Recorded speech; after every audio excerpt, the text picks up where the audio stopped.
Fact number 1, guys अगर बात भविष्य की हो और ऐसे में बाबा वेंगा का नाम ना आए, ये तो हो ही नहीं सकता।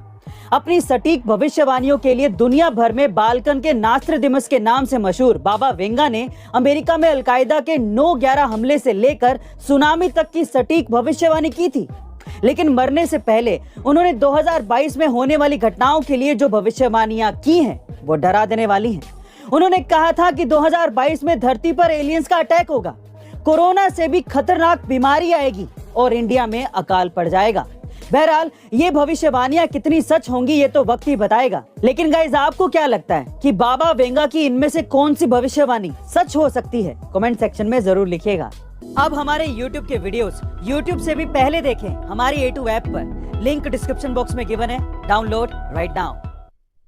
फैक्ट नंबर 2, बाबू मोशाय जिंदगी लंबी नहीं बड़ी होनी चाहिए, तो इसीलिए हंसो ऐसे कि जैसे आप 10 साल के हो, पार्टी ऐसे करो कि जैसे आप 20 साल के हो, घूमो ऐसे कि जैसे आप 30 साल के हो, सोचो ऐसे कि जैसे आप 40 साल के हो, सलाह ऐसे दो कि आप 50 साल के हो, परवाह ऐसे करो कि आप 60 साल के हो, और प्यार ऐसे करो कि आप 70 साल के हो, और जियो ऐसे कि जैसे आज आपका आखिरी दिन हो।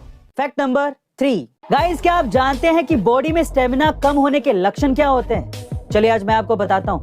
पहला, बिना मेहनत किए ही पसीना आना।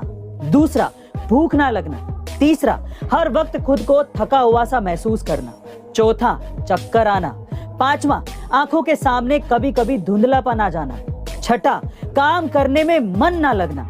सातवां, हाथ पैरों में दर्द महसूस होना। और आठवां, अधिक नींद लेना। गाइस अगर आप में भी ऐसे कोई लक्षण है तो आपकी बॉडी में स्टेमिना थोड़ी कम है। फैक्ट नंबर 4, हमारी कुदरत में कई ऐसे रहस्य छिपे हैं जिसके बारे में इंसान आज भी नहीं जानता है।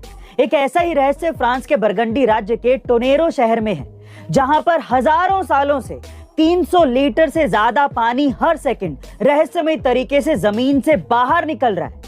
और आज तक इंसान इस चीज का पता नहीं लगा पाया है कि इतना सारा पानी आखिरकार लगातार कैसे और कहां से बाहर आ रहा है। फ्रांस से होकर लगातार बहने वाले इस पानी को फोसे डियोनी स्प्रिंग नाम दिया गया है। फैक्ट नंबर 5, गाइस कई लोगों का शादी के बाद विदेश में जाकर सेटल होने का सपना होता है, और एक ऐसा ही सपना एक 24 साल के लड़के ने भी देखा था। लेकिन उसका ये सपना तब टूट गया जब उसकी पत्नी ने विदेश जाकर उसे 35 लाख रुपए का चूना लगा दिया और तो और उसे पति मानने से भी इनकार कर दिया। जी हाँ गाइस, आप ठीक सुन रहे हैं। दरअसल उस लड़के ने विदेश जाने के लिए आइलेट्स पास एक लड़की से शादी की थी, और वो तब खुद नहीं गया बल्कि अपनी पत्नी को 35 लाख रुपए लगाकर ऑस्ट्रेलिया भेज दिया।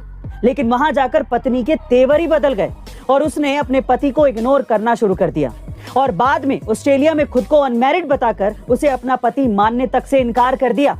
और इस तरह से उसने अपने पति को 35 लाख रुपए का चूना लगा दिया। गाइस ऐसे प्यार के पंचनामा से सावधान रहिए, क्योंकि सावधानी हटी तो दुर्घटना। दोस्तों 1947 से पहले के भारत की कई ऐसी दास्तां हैं जो इतिहास के पन्नों में दर्ज है। आज की पीढ़ी जब उन कहानियों को सुनती है तो कभी रगों में खून दौड़ जाता है, तो कभी गर्व से सीना चौड़ा हो जाता है, कभी आंखों में आंसू आ जाते हैं, तो कभी क्रोध से भर जाते हैं। आज का दिन ऐसी एक ऐतिहासिक दर्दनाक घटना का दिन है। 13 अप्रैल साल 1919 के दिन पंजाब के अमृतसर में जलियांवाला बाग नाम की एक जगह पर अंग्रेजों ने कई भारतीयों पर गोलियां बरसाई थी। उस कांड में कई परिवार खत्म हो गए। बच्चे, महिला, बूढ़े तक को अंग्रेजों ने नहीं छोड़ा था। उन्हें बंद करके गोलियों से छलनी कर दिया था। ब्रिटिश सरकार और जनरल डायर के इस नरसंहार में 1000 से भी ज्यादा लोग शहीद हो गए थे और लगभग 2000 से अधिक भारतीय घायल भी हो गए थे। लेकिन असली संख्या फिर भी छुपाई गई, क्योंकि इससे ज्यादा भारतीय शहीद हुए थे। दोस्तों नमन है उन शहीदों को। और आपको क्या लगता है, क्या हमें भारतीय होने के नाते ऐसे दिवस को भूल जाना चाहिए? नहीं, कमेंट सेक्शन में जरूर